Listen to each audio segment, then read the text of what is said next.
Hello, welcome to this episode of Low Carb in the Leaves with me, Dr. Mary Barson. Being able to listen to the stories in your head with interest and without judgment is a useful skill to cultivate, and cultivate it you can. So I mentioned yesterday how I had been unwell with COVID last week, and being 30 weeks pregnant, it hit me pretty hard. I was all right, but I did feel pretty unwell, and I'm largely over it now. I've got a little bit of lingering fatigue, a little bit of lingering dizziness, but pretty much I'm all good now.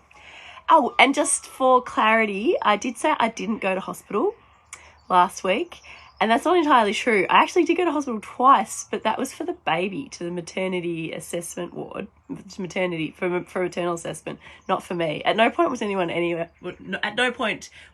particularly worried about me.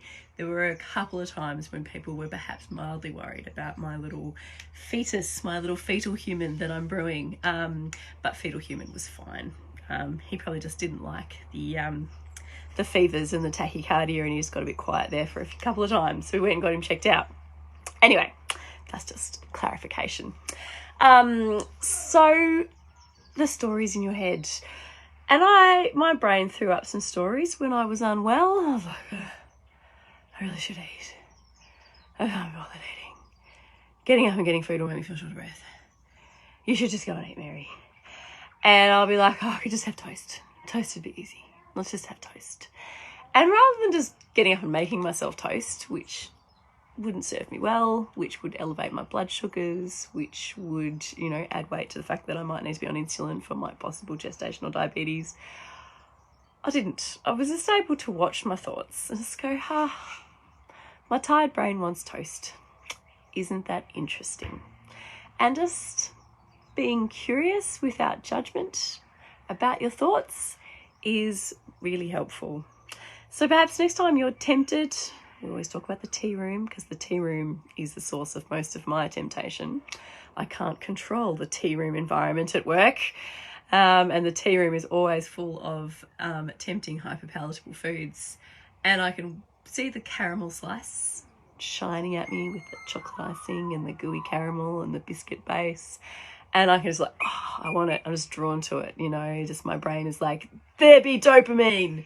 And rather than reaching for it and getting the dopamine hit, or I could just listen and my brain will throw up stories about why it won't matter, why it'll make me feel better. I'm stressed, you deserve it. All these little stories will jump into my head about why I should eat the caramel slice at work. And I can just say, isn't that interesting? And make myself a cup of tea and leave. Or a cup of tea and a piece of cheese and leave. Yes, Winnie, I'm glad that the bun is baking well in there too.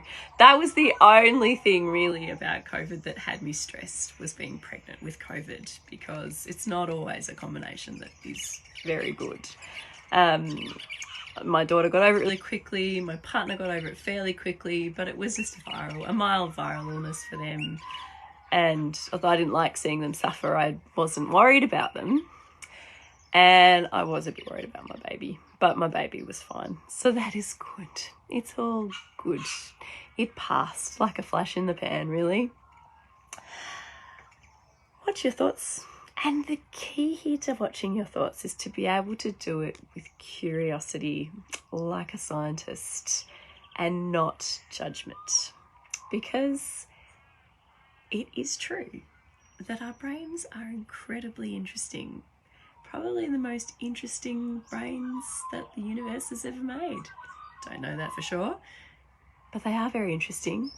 So be interested in your brain with kindness and curiosity and watch what it does. See you guys.